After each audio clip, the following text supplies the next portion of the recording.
You're listening to the One Step Deeper podcast with your host, Jimmy Moore and Brittany Davis.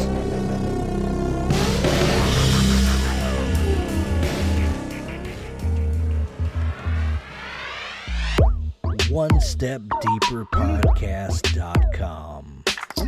There's Brittany. Hey guys. Hello. So yes, this is a very special episode today because we are at episode 38 of the One Step Deeper podcast. And we've never done a live.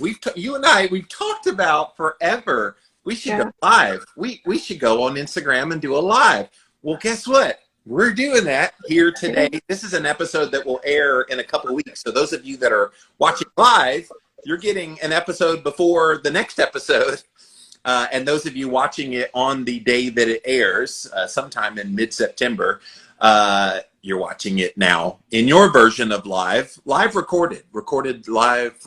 Anyway, our show is like a live. Yeah. So this will be fun here today. A lot of times you and I, we just come on and we usually record on Skype. And we just come on and we just start jibber-jabbering like we're doing right now. So this is no different than what we normally do. We just have eyeballs looking at us today. Yeah. And also, guys, if you're coming in, hey, welcome to everybody. Comment below. We'll get to your comments. But, I'm really excited to do it in this format. We've never done this before. So Jimmy's done this plenty, but I haven't. We've had Clubhouse callers before that would talk on the show, but we've never had people writing. So yes, as we're doing the show here today, first time ever, we're going to have in real time, you guys can comment on what we're talking about. And the topic we have today is really, really fascinating. So please do write your comments down there and we will definitely incorporate those as part of the show. But guys, this is the One Step Deeper podcast, episode 38. And today's topic, Brittany, is a really cool one. Taking no risk is the biggest risk you'll take. So real excited to get hot and heavy into that. And guys, I think you're going to really love this topic here today. OneStepDeeperPodcast.com is the website. Go check us out over there. You can see all the past episodes in both audio and video form. We also debut these on Sundays, 4 p.m. Eastern time. Go check them out. Brand new episodes. They debut live. They actually have a premiere feature over on YouTube. And so it feels like it's alive on Sundays, even though we recorded them a few days before. But go check that out. Just type in a keyword search, One Step Deeper over on YouTube. You'll find the show. We're also putting them up on IGTV. For those of you watching this live, we do put all of the episodes up on IGTV as well as over on Facebook. Type in One Step Deeper. You will find the shows there as well. We are a traditional podcast that airs on Mondays. And so go check us out in all the familiar formats, Apple, Stitcher, Spotify, and Alexa. I have to spell it out or mine will go off over there. And if you like the show, go leave us a review at any of the places. Definitely Apple Podcasts is a cool place to leave your review. But Miss Brittany, yes, here today, taking no risk is the biggest risk you'll take. And as of the recording of this, you are in the midst of something that I think has been a really big risk for you in doing. So tell people, you've talked about it a couple of episodes ago, but tell people what you're doing and how you had to take this risk because no risk would have been a bigger risk. Right. So I've kind of told this story. If you're listening to the podcast before, I've kind of told this story a little bit, but for the people who listen live or do not know, I'm in a program called 75 Hard, and it requires a lot physically out of you. A gallon of water every single day, two 45-minute workouts. One must be outside. It requires you to follow a diet, no alcohol, no cheats, things like that, taking a progress picture every single day, and reading 10 pages of a nonfiction self-help type of book. And for the most part, I looked at this list a year ago and said, I can do all of that, but, and I put the comma there, the comma of the workouts. And I was really worried because I went through something last year that really set me back physically. I almost died. I was in the hospital, and I looked at those workouts I can't do that. And I told myself that I couldn't. And then one day I had accidentally, like, it was such a weird way how 75 Hard started, but like, it was just accidental that I had done everything but the second workout just in my normal day. Seeking out, which we'll talk more about it in a second, but seeking out some dopamine. I just did all of those things because I was just looking for it. And then I realized what was happening. And I also realized that 75 days would end the day before my 10-year anniversary. And I was like, yep, we're doing this. This is what we're doing. This makes sense. And so I started, and I took the huge risk with my scars and my history. I took a big risk and decided I'm going to do this. I'm going to do this no matter what it looks like. And I'm still battling this right now. I'm literally in the battle on day 45 of dealing with, even if I'm not doing what I view is my best, I know that I'm giving it everything that I can. You know, my brain tells me all these lies all the time of, you're not risking enough, which isn't the truth. You know, I've had to calm down a little bit. Anybody following my stories knows my back's been out for 7 days straight. It's been great. Well, 7 days straight, and I've had to like calm down and just walk and stretch and do workouts that mentally I feel like I'm not risking enough, but I am. And for the context of the people that are watching live that may not be familiar with One Step Deeper podcast, Brittany was in the hospital a year ago in January with 23 days in a row. That was a medical malpractice thing. They put in a mesh to help with a hernia, and then she didn't respond well to it. She had a negative reaction to it, and it was basically shutting down your organs. And you were at your lowest of lows in the midst of that, wanting to die in the hospital. That's how bad it was. So now, 1.5 years later, this is the same woman still dealing with those scars because they had to rip her wide open in her stomach. And so she still has pain in those areas. And yet here she is wanting to challenge herself because her brain tells her she's okay, even though the body sometimes, and now the past week, your back has been telling you, honey, we can't do that right now. But your brain is like way ahead of you. And so the temptation is there. Okay, well, I should not do something challenging like 75 hard. So tell us why taking that chance, taking that risk is better than not taking any risk at all. Because quite frankly, if anybody had an excuse to not do it, it was you. Yeah. I may tear up at this, but I was just kind of reeling on this the other day and thinking about the things that I told myself because I wasn't taking the risk. I let myself go, and I wasn't sad about my physical body. Okay, my body was healing, and I did gain weight as I was in recovery from all of that. But like, what I was so sad looking back on was, wow, look how many, and I don't even want to say excuses because I had reasons. I had legitimate reasons for staying on the couch and not progressing forward. But I fooled myself into believing that if I can't give 100%, then I give 0. And I fooled myself there. And so I took 0 risk. And as I took 0 risk over and over and over every single day, my physical body definitely was harmed from that, but it was worse than that. It was my mind. Every day that I didn't take a risk, every day that I sat on the couch, every day that I excused myself from doing, I did nothing. You know, like even on days when I'm in pain, I could walk. But I told myself that I couldn't because I wasn't running. I told myself, well, if I can't run, then I can't do anything. Or if I can't lift this 100 pounds, I can't do anything. And it was bullshit. It was absolute bullshit. Yeah. And the longer I sat there and I let my brain go down that path, my brain and my mindset was wasting away. And that was the trigger. Like, yes, physically I looked at my body. My body was an outside view of what was going on internally. But I was like, I can no longer accept taking no risk. It is a huge risk for me to push my body 45 minutes twice a day. I didn't know going into it. I had no idea if my body would be able to sustain it. I didn't know. But I took the risk anyway, and I am so glad that I did. I'm on day 45. I've got 30 left. It's a lot, but I'm well over that halfway mark, and yes, I have days where I'm just like, I don't want to do this. Every day I don't want to do this, but I get up and I do the thing because I'm proving to myself every time I take that risk, I can do this. I can do this. And risk, and that's what I wanted to get into. And it's a little sciencey, but if you guys don't know my story, recently, like 3 months ago, I was diagnosed with ADHD. And looking into that, it's a problem with your dopamine regulation. And so I was reading this amazing book, oh my 10 pages per day. It's called The Art of Impossible by Stephen Kotler. Can you see it? Now I see it. Okay. And it just so happened to fall on the right day. And he was talking about risk and how risk is a trigger for flow state. And if you don't know anything about flow state, it's basically your dopamine is rolling. And flow state is this state of mind that you get in where you're like completely immersed into an activity.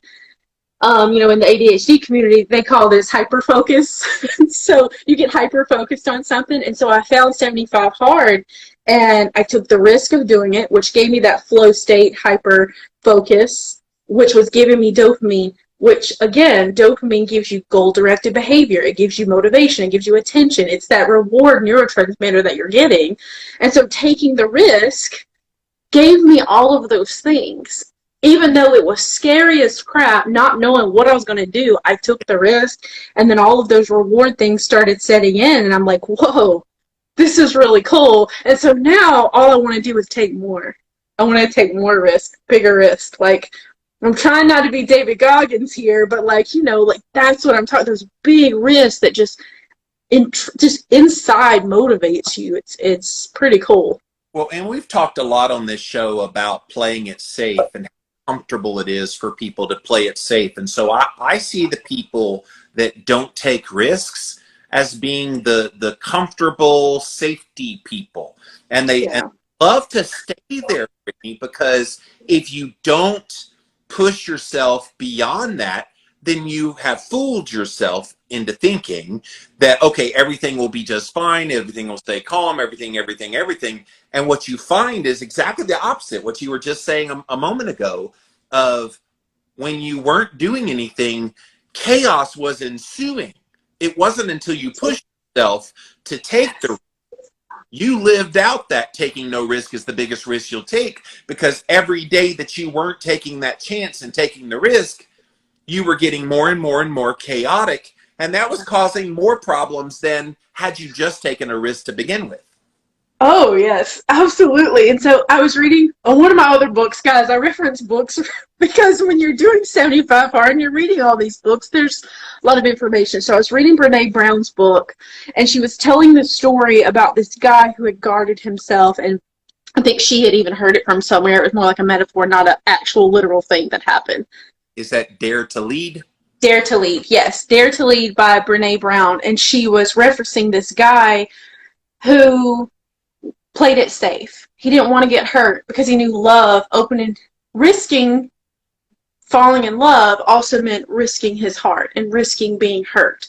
And a lot of times people guard themselves because they don't want to be hurt, and that's why they don't take the risk. But what happens is this person through their life didn't take the risk of falling in love and didn't take the risk that kind of the pain and the hurt that come with it, and he guarded himself until the end of his life, where he ended up hurting himself because he died alone, and he was alone. And so it's like, and it sucks. Like, listen, risking things, do something here, okay? It's hard when you're like, I have this house and these kids and this husband and this, and I have to take care of this. And, for me, like with 75 hard, like, I'm writing a book. How am I supposed to do all these things? How am I supposed to risk my family, my ball, my pretty, what I've fashioned? How am I supposed to risk this to go do this thing over here that's unknown? Hey, now watch it. Wildman just came in on the session watching you. He's watching. We see you, Wildman.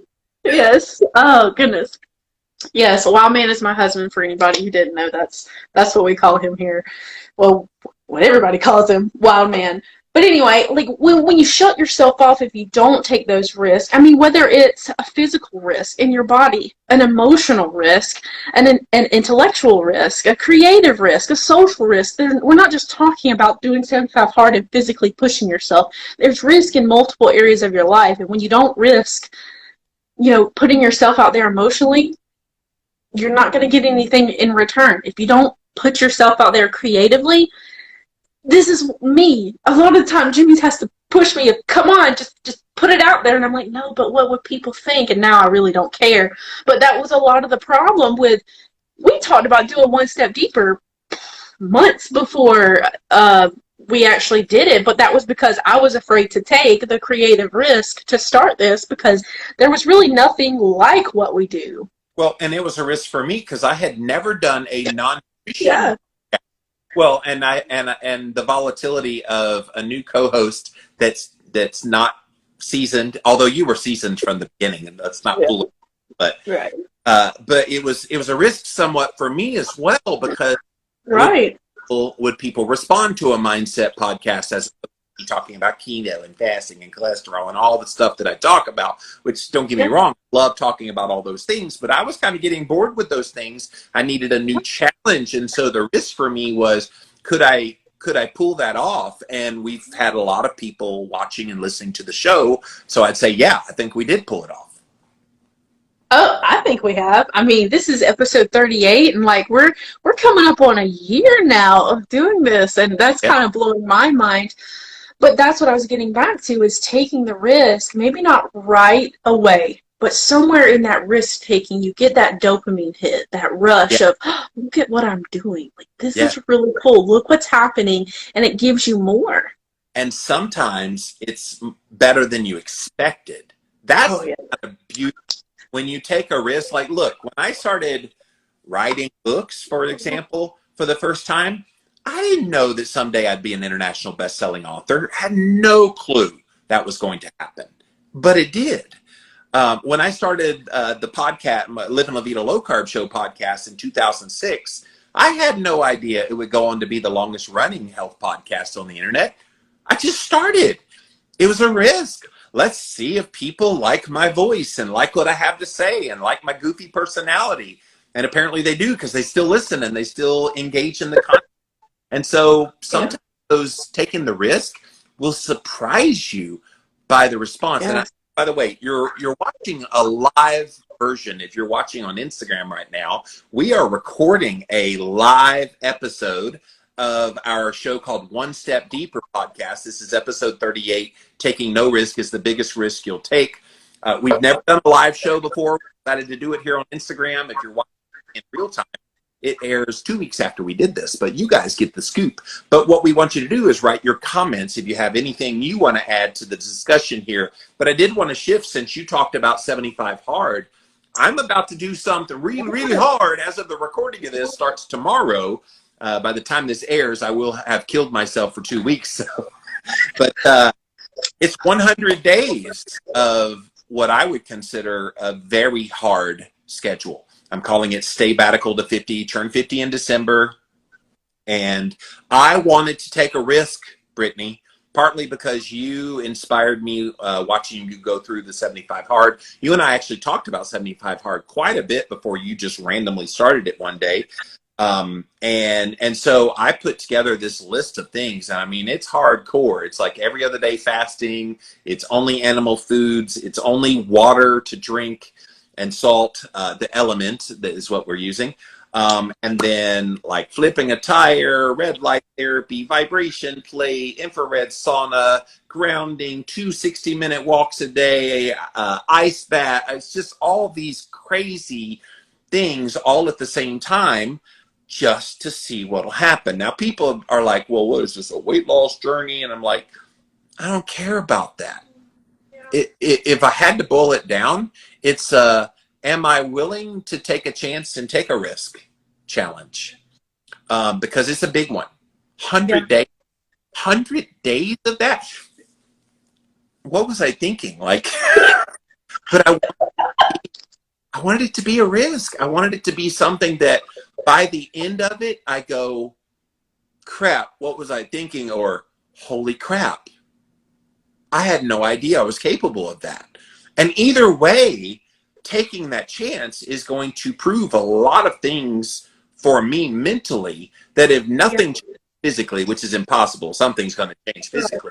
But if nothing changed physically, the fact that I would be willing to take a risk, whereas the other option is no risk never attempt something, and then I don't ever change my body, and I whine and complain that keto doesn't work, carnivore doesn't work, whereas I needed to do more, and this is going to prove that. Yeah, and I mean, that's where I was with 75 hard, and not just 75 hard, the whole like 3 years of my life of throwing all the things away, and the story that I've told over and over about how I got to personal development. I feel like 75 hard is like boot camp of bring Brittany back. It's just like the boot camp. I feel like that's kind of what your journey is going to be too. It's just like this boot camp. And also it gets us in this mind state of thinking about David Goggins, guys. He is just phenomenal. One of my favorite like people I look up to. Like I just want to be female David Goggins. You know what I'm saying? Like I'm just trying to get there. But one of the things that he says all the time is become comfortable with being uncomfortable. And that's like a super big secret to success. And people don't want to hear that in order to be successful, you have to be comfortable with being uncomfortable. You have to be comfortable with taking a risk. You have to be comfortable that those risks sometime will look more like, oops, I messed up. And you have to look at the risk as, well, I messed up really bad. This is now an experience. And you look at it differently. It's how you look at these things.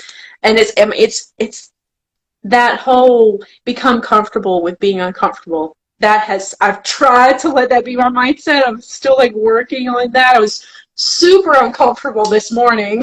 Well, look, your body has made that happen because of the 75 hard. You had some of the pain and the scar hurt. You've had this back issue for the last week, and you've had to modify when the pain kicked in. And so you've had that happen to you spontaneously, whether you wanted to plan it or not. The body's like, "Hey, we're gonna up this level of difficulty on you, Miss Brittany," and you haven't quit. That's the fun part. Like, part of the taking a risk is just expecting the unexpected, expecting the uncomfortable to hit you, even if you weren't ready. Look, I did a trial run yesterday of flipping a tire. And what happened? I threw my back out. And so in the midst of me trying to prepare to get ready for this challenge I'm about to do for 100 days, I thought, okay, I'll do 4 rounds of 10 flips each, which, by the way, I feel it in my muscles today. So I did do really good, but I felt it in the low back. My low left back has been pretty sore for over 24 hours, almost 30 something hours now.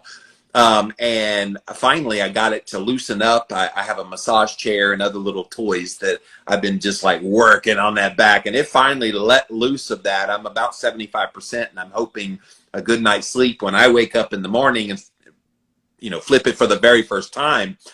I hope that it's all the way better, because it's go time. It's go time. And it's supposed to be pouring down rain from the hurricane remnants coming through. I'm going out there. It's going to be pouring down rain. That tire's going to weigh 50 more pounds than it's supposed to because of all the water buildup in it. Yeah. And it's going to be muddy, and it's going to be slippery. I could use an excuse of, it's not worth taking the risk, because look, all these things working against me. Low back pain, rain in. Tomorrow's go time. It's time to take this. Because in my mind, Brittany, if I make the excuse of those things limiting me, I'll never do it. And that's the big risk we're talking about. No risk, no risk. That really is the biggest risk you'll take, because you will fool yourself and talk yourself into not doing something that, had you just pushed yourself even a little bit, you would do. Keto Chow is a customizable shake mix that is also perfect for cooking and baking, giving you simple, nutritionally perfect meal options. Keto Chow. Make keto easy. Discover your favorite flavor at jimmylovesketochow.com. So that meme, oh gosh, it's old now, but like with the guys just like eating like with a bowl, he's like, I'm just eating this, you know what I'm saying? Like, I, at this point in my journey with 75 hard, and you'll get there, okay, where I know it's going to be, me and Jimmy live in the same state, I know it's going to be pouring down rain in the morning, and I'm just like, feed it to me. Give it to me. I want the hard thing. So today, I had a complete meltdown this morning. Complete meltdown. Okay? It's not like I want to go outside and do these things. But I had a complete meltdown. And when I was on my walk, because I'm having to slow down, I love to run. I'm having to slow down because of my back. So I was on my walk. I could have chose the easy path and just walked the straight by my house. Just walked up and down for 45 minutes by my house, a straight road. And I decided, oh no, Mom is going. I don't know why I call myself Mom, but I did. I was going to the big hill. There's a giant hill at the back of our subdivision. It's huge. It's like almost straight uphill, and it was 10 o'clock, so it's direct sun. It's hot. You were talking to me on the phone the other day, going up that hill, and I was like, "Are you all right?" She said, "Hill." It's so bad, and I was like, you know what? I am going to walk this hill. And I did. And there's another hill on the opposite side. It's not quite as steep. And I did that one too. I searched out the harder things. I searched it out. You know, my new saying is when it's hard, go harder. It doesn't just have to be physically. It can be mentally as well. But it was a mental thing, not a physical thing to go up that hill today.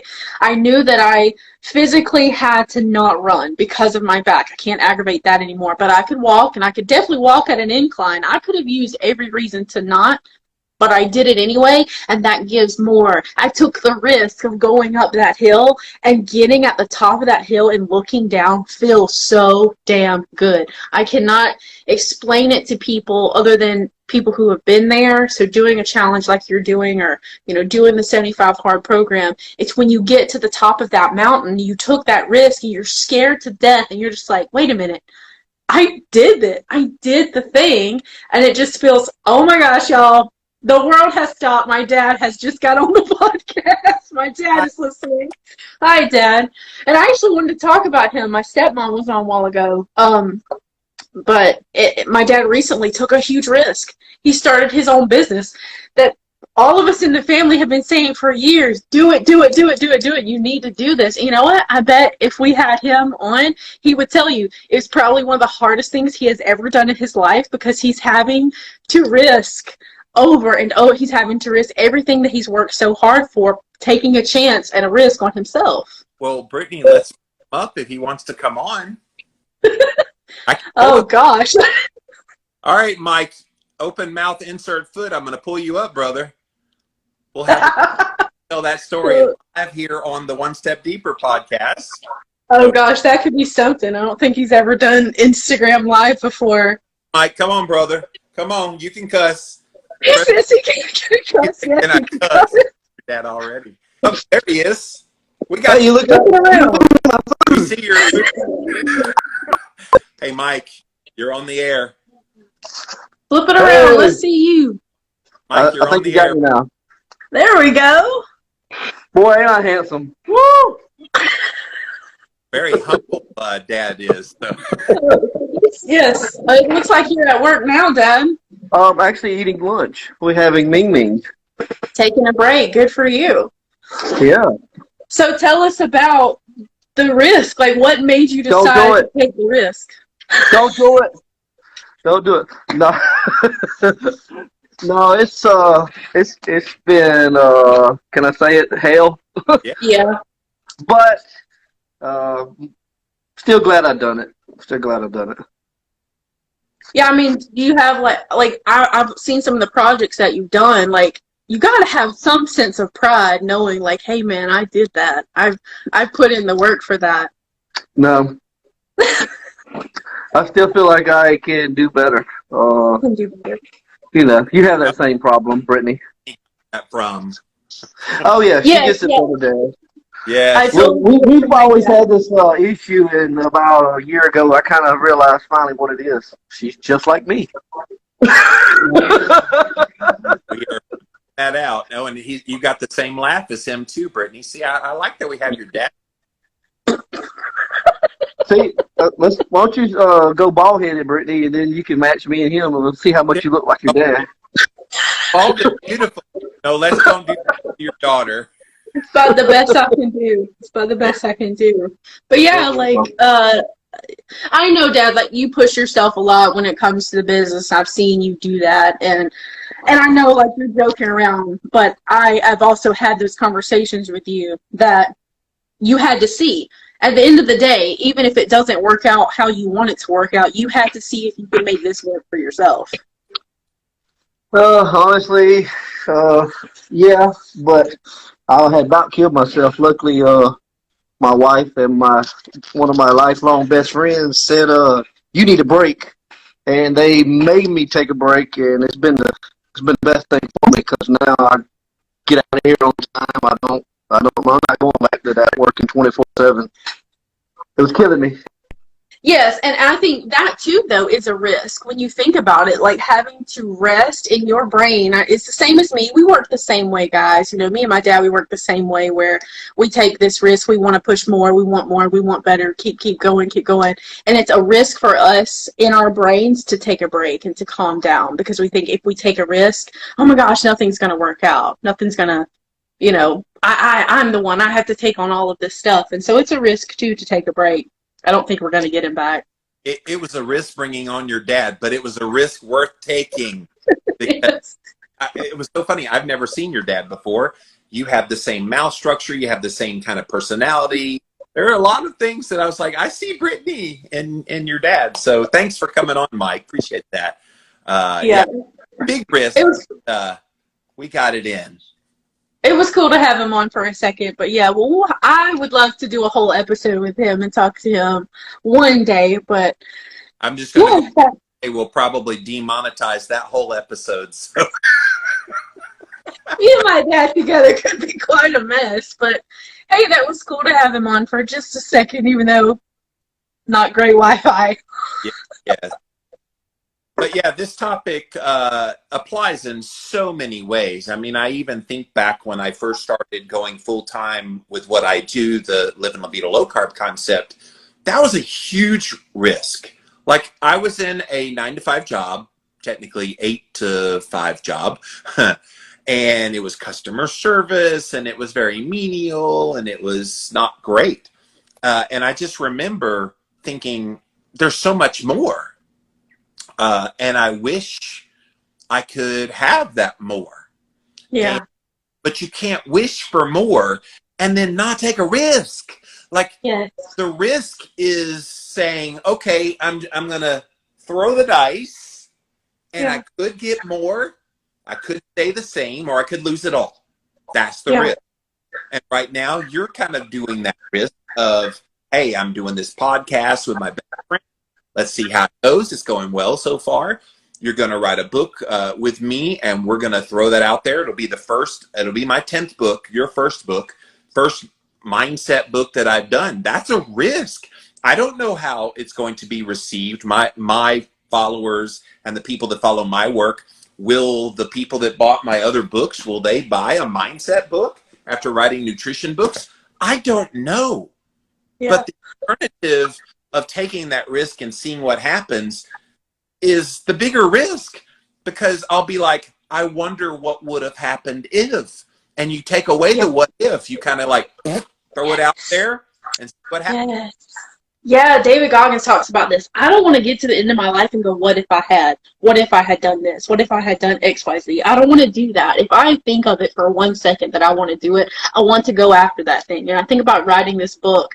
When I first started, I was scared shitless, guys. I was so scared. I'd never done anything like this before. I was a good student, but like English wasn't my thing. I was a math person. Like, let me write a book about math. Like, I can do that. But like, I was so afraid, and I knew it was a giant risk going into, quite honestly, like I met Jimmy as I was fangirling because I loved Jimmy's books, and that's how him and I, excuse me, became friends, because of his writings. And so I was like, oh gosh, so now I'm doing a book with like this person that I've idolized in the writing and author community. You know, I was like freaking out a little bit, and I was like, you know what? I have to do this just so I can see, even if nobody reads it, even if it's a total bust, which I don't believe it will be, even if it's a total bust, I have to take the risk to know, okay, cool, yes, I'm good at this, or, ooh, that didn't work out, let's find something else. I have to do that in all areas of my life. And I know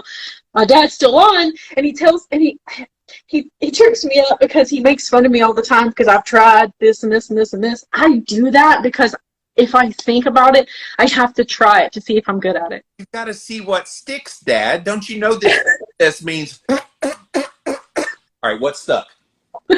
what worked? I'll tell you this, Mike. Brittany's a great podcaster. And she became a great podcaster because I had to harangue the hell out of her to become a podcaster. Yeah. And once she got the taste of it, then she got good at it. And same with the book writing process. I know the book's not out yet, but guys, behind the scenes, I'm looking at all the things that she's writing. You're incredible. You're a much better writer than I was at the stage of my very first book.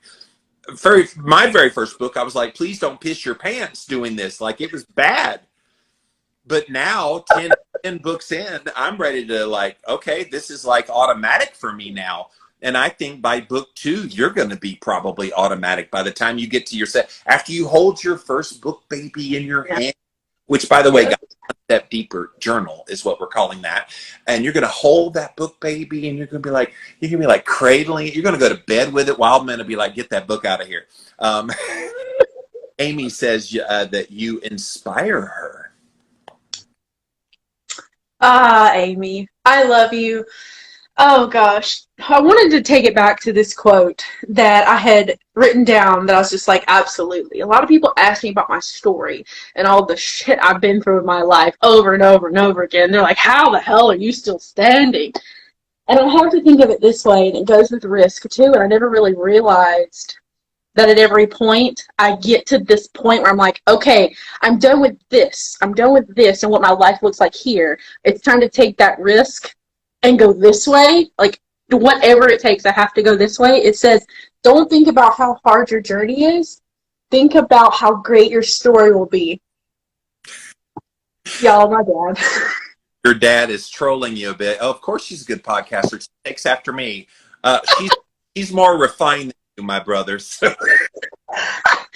Oh, goodness. But yeah, I have had this hard journey, but I can't think about how hard it's been. All I can think about is I have an incredible story. I know at the end of 75 hard, day 45 has been, no, day 44, yesterday, the hardest day I've had so far. I really thought I was done. I wasn't going to do this anymore. Like, you haven't told the new challenge. Your refrigerator and freezer went out, and so you have an ability to have a refrigerator. You're living out of a cooler right now. I am living out of a cooler, and thank goodness we have a deep freezer, so we put all the freezer stuff in there, and thank goodness we got these 2 dinky little drink refrigerators that all of our food is in, because our refrigerator is out until at least Friday. And so that was happening yesterday. 6 days of back pain yesterday. It just, everything was just coming in. But I looked at it as, it is a horrible, terrible mistake if I do not keep going. Like, if I stop because of all of this hard journey stuff, if I don't take a risk and I don't keep going, it will be the worst thing I've ever done. All right, I'm going to tell a little bit. So an hour before the podcast, don't lose her drink. I was like, all right, let her finish drinking before I tell her. Okay, I'm good. Oh, good. An hour before the podcast, I was on the phone with this little lady, and she was belly aching. And of course, she's always like, show me some tough love when I'm like, that's not my natural inclination. I'm a coddler. That's just my nature. But I'm like, all right, bitch, stop you. I was like pulling out all the stops, and you're like, keep telling to me straight. Don't stop. And it was interesting because, yeah, see, this is another thing about risk. Taking a risk doesn't mean, okay, now you took it, now everything should be peachy keen. No, risk will challenge you of, should I have taken no risk or should I have taken the risk? You're going to have that dichotomy. And that's where you were an hour before we started the show. You were like, should I have done this? Is this too much? Am I biting off more than you? And you have all questions. So that's very natural and normal, by the way. When you decide to take the risk, you might still question, was this the right decision to make? And what would you say back to people? Hell yes. Keep going. Just don't don't stop. I think my Because taking reward is on the other side of the risk. well, and because taking no risk is the biggest risk you'll take, that should make no risk not an option. Yes, yeah, it's not an option. My brother's on now too. My whole family's just watching. We just need Tessa to come on, and it'll be a whole family affair with the Barwicks. I know that on the other side of every risk that I take is the reward. But the problem is a lot of the times we don't find the reward. And we have to reshape our brain of what the reward is. So I think that was my problem today is I wanted the reward to be XYZ, but the reward wasn't XYZ, but there was still reward there. The reward was proving to myself that I can keep going even when everything around me is crumbling and falling apart. I can still keep going and I can still press forward. I can still continue to take these risks, and there's the reward. And this is why risk is important and why no risk is the biggest risk you'll take. You don't need to put expectations on the risk taking.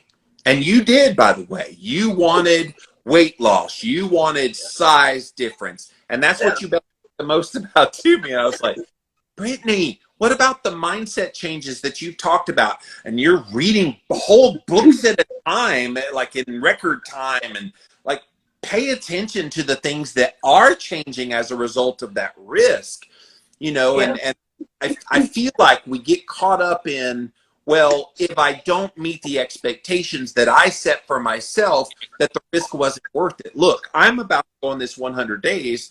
I should lose weight. I don't really care. I should build muscle. I don't really care.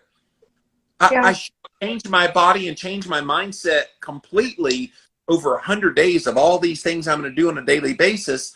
Honestly, none of that matters. The only thing I'm expecting is getting through it and making it to 100 days and going, damn, boy, that was awesome. Yeah. At the end of all of this, what you're doing, what I'm doing, what other people are going through, and them taking risks, at the end of it, the only thing you should expect out of risk is experience. That's it. And not a certain experience. You can't put a marker on what it is that you're going to experience. Walk into it completely unknown and okay as you can be of the unexpected. Like, risk gives you the experience. And expect the unexpected. Like, that's been the fun part of watching your journey. Because every time something unexpected has happened, ring, ring, Jimmy, oh my God, you're never going to believe what I just read in this book. And like, you'll send screenshots of like little lines from books. And we had just been talking about that, like, thing. This happened yesterday. You were just talking about something that you had a challenge with. And then there it is in that Art of Impossible book that you're reading. And I'm going, see, like, all along the way, that's the fun part of taking a risk. You never know what you're going to get. You never know what surprises will await you.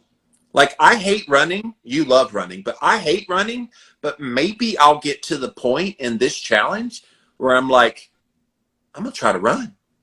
I don't anticipate it, but that would be a surprise if that happened. Or maybe one day I'm flipping that tire and I've gone 8 rounds and I'm huffing and puffing. I'm going to make it to 10. Or maybe I made it to 10. I'm going to make it to 12. That's been the fun part of watching you is 75 Hard is a certain protocol. And you've been very strict about making sure you fit within the parameters, even if you have to do modifications because of your physical limitations. But what you've done, taking that, reading 10 pages and then reading a whole book in 24 hours, you only had to read 10, but you were an overachiever and read a whole book. Like, that's the magic of taking a risk. Yes, I was going to point that out. So I've had a couple of books. I'm on week 6, and I'm on my 6th book. I'm about halfway through my 6th book. It should be finished by the end of the week. And so I put a goal on my own self that was outside of 75 Hard of finish a book a week. And I did this when one day I was in a lot of pain. It was a really big pain day. And so I did everything that I could. which included me laying on the floor, pushing weights above my head because my scar from my surgery was hurting so bad. I was like, I cannot even stand up now. So I pulled my yoga mat out and I pulled my dumbbells and my bands and I just sat on the floor and pushed them above my head for 45 minutes. And then I would do chest flies, just laying on the floor, doing anything I could. And I said, I cannot push myself any more than I am right now in this area. But I promise you, I can push myself in reading. I promise I can take a risk there. And I read an entire book in a 24-hour period. And I sat back going, who am I and what have I just accomplished? Look at the reward from the risk that I took. And speaking of big pain, your dad said he would run with you in the morning. So we'll see about that one. We'll see. But yes, but I remember you were limited physically because of the back pain. You only could read a book. And I was like, Brittany, you're missing the point, the bigger point of part of this taking the risk, doing this 75 hard, is not to be so anal retentive about the rules. It's really not about the rules. My 100 days I'm about to do, it's really not about the rules. It's about can you push yourself to your limits to see how far you can go. And I think you've learned that lesson. You've learned, okay, if my body can't move, okay, I'm going to do this number today and I'm going to be happy about that. Oh, I can only read. I get to read this wonderful book and soak in the knowledge, and then that becomes wisdom that then guides you in your life. Like, I think we so devalue some of the unintended and unexpected things that come along with taking a risk that we miss the forest for the trees sometimes because, oh, I should be losing weight. I should be losing inches. Never mind. Your mindset has totally radically shifted. And not just in my physical body. Like, that's the point. Is it doing 75 hard and taking that risk, and not just this risk, other risks in my life, taking those risks proved to me that I could in other areas of my life. So taking a risk to move out of my hometown where I practically grew up all of my life. I think I figured like 18 years on the same road, like where I had moved away and then come back. No, it was more than that. It was like 20 years on the same road in the same town, almost in the same exact spot. I stayed there and I had to take this risk. Me and Wildman took this huge risk to move out of that, which was our comfort zone. We had to risk everything. So since all your family is on, give a shout out to your little small hometown. None of them are actually from my hometown. My dad did grow up in Wagner for a little while and went to the schools there. Yes. But nobody else is from Wagner. Nobody else had to live through that. Oh, Wagner. Oh, Wagner, yeah.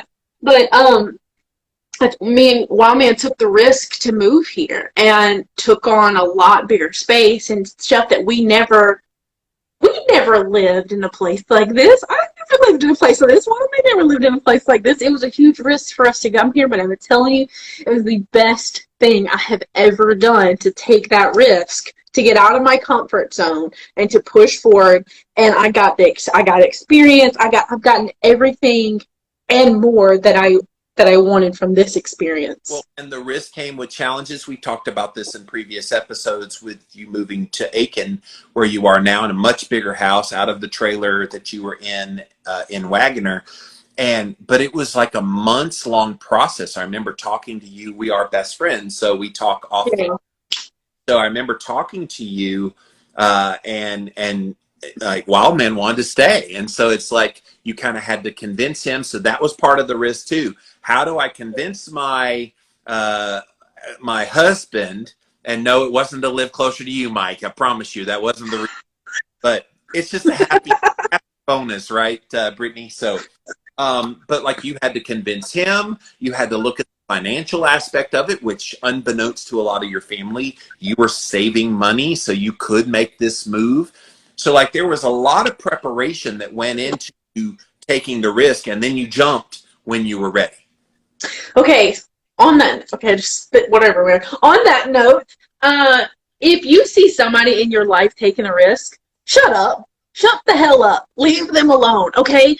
Nobody knew in my family other than my dad. Like, we told Dad because Dad did want us out here closer to him.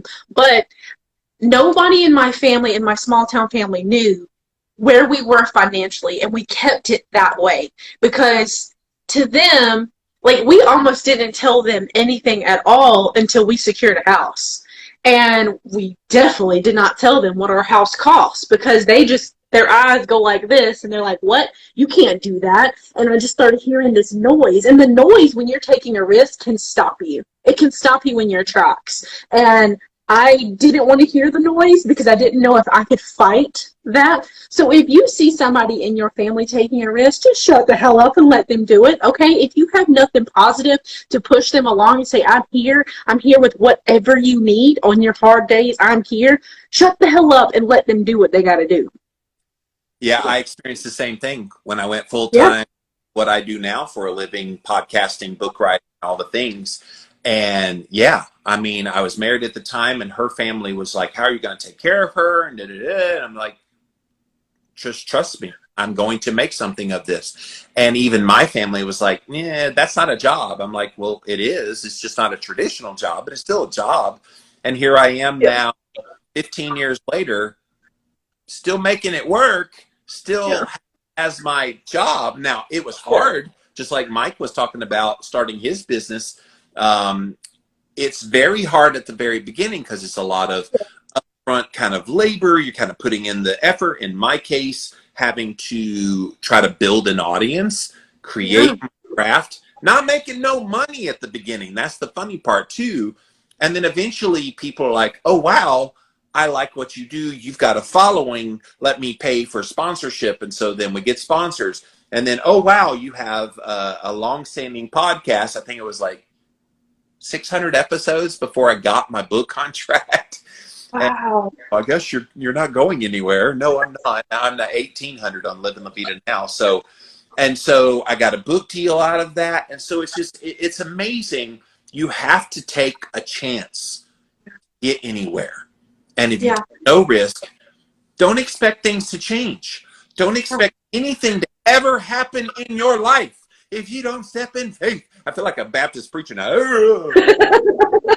Need your mom on here so I can Baptist preach to her. But yeah, it's just part of that process of you have to take the risk or nothing is ever going to change. Look, everybody that's ever become something in America or around the world, they didn't become it just sitting back on their laurels waiting for it to come to them. They had to go Real Good Foods is one of the fastest growing frozen food companies in the U.S. Everything they make is nutrient dense, high in protein, low in carbs, and made from real food ingredients. They make food for every occasion: breakfast sandwiches, poppers, enchiladas, entrees, and pizza. So whether you're on a keto diet, trying to cut back on your carbs, or just trying to eat healthier, they make super convenient and tasty options. RealGoodFoods.com and at Real Good Foods on social media. Yeah, absolutely. You know, Jimmy Moore would not be Jimmy Moore had you not taken that initial risk. You know, I still feel like I'm in the baby era of what I'm trying to create. But I see that. And I see that every single day when I come in my office and I do this work that's not getting financially, you know, it's like when you started, I'm at that point. Right. We're here. We're thankful for that. But I'm not there yet, but I see there. And the only way I'm going to get there is to continue to put the work in every single day, every single moment, to take the risk over and over and over again every single day. And if I mess up along the way, I look at that risk that I took as a lesson and an experience that I've grown out of, and I just keep pressing forward, taking risk until I get to that point where I want to be. And what's crazy is what I know about myself and what I know about Jimmy and what I know about my dad sitting here. When we get to that place, whatever that place was in our brain, we'll up the ante and keep going. Like, we don't stop. We just keep going. And it took me 10 years to make money that I would say was wow kind of money. All the rest of the years was just, and eventually it was,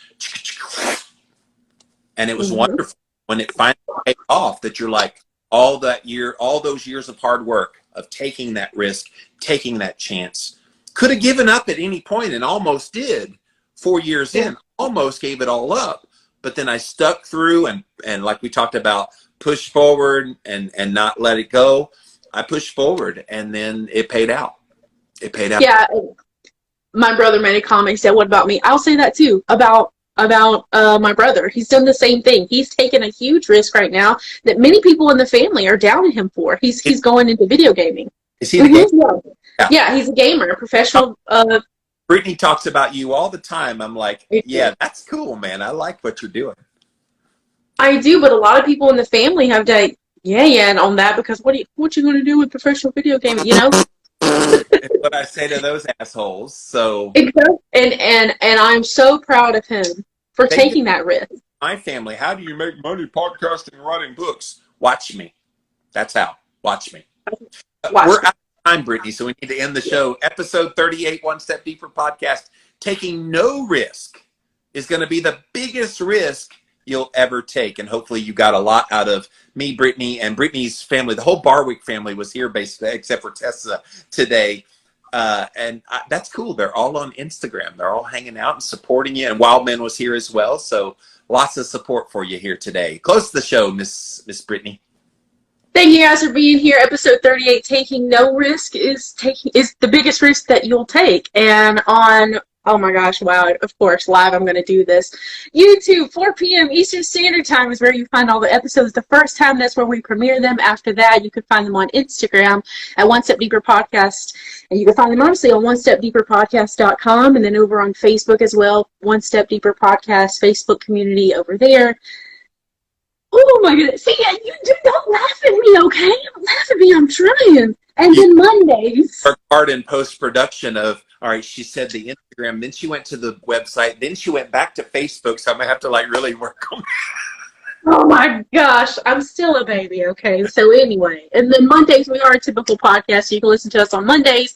All the episodes are on Spotify, Stitcher, Apple, ALEXA, all the places you can listen to your regular podcast. Leave us a review. We love you all. I'm sorry I stumble over this every single week. I'll get it down eventually. I love you guys so much. This is evidence of you're still taking a risk because you're still not perfect at it, which, by the way, podcasting isn't about perfect. It's about entertaining and educating, and we did all of that here. I'm definitely entertaining with my theatrics at the end. All right. Love you guys. And we had the unexpected debut of your dad on our show. He's been watching some of the episodes. So, Dad, thank you for being here tonight. That was a lot of fun. Yes. So, guys, we will see you again next week. OneStepDeeperPodcast.com. Buddy, I gotta tell y'all about something. This fancy little drink right here. This only has 3 ingredients: water, ice, and Element. I'm so excited to be partnered with Element right now for the One Step Deeper podcast. Oh my god, let me tell you. Look at all these gorgeous electrolytes. They have so many delicious flavors, but my absolute favorite and the one you saw me sipping on was the citrus one, because let me tell you, it's like sipping on a margarita. So good. So if you're interested in trying these amazing electrolytes for yourself, you can go to drinklmnt.com/Jimmy for your free sample there. No, seriously, it's a free sample. All you have to do is pay the shipping. You got to try these, I'm telling you. So good.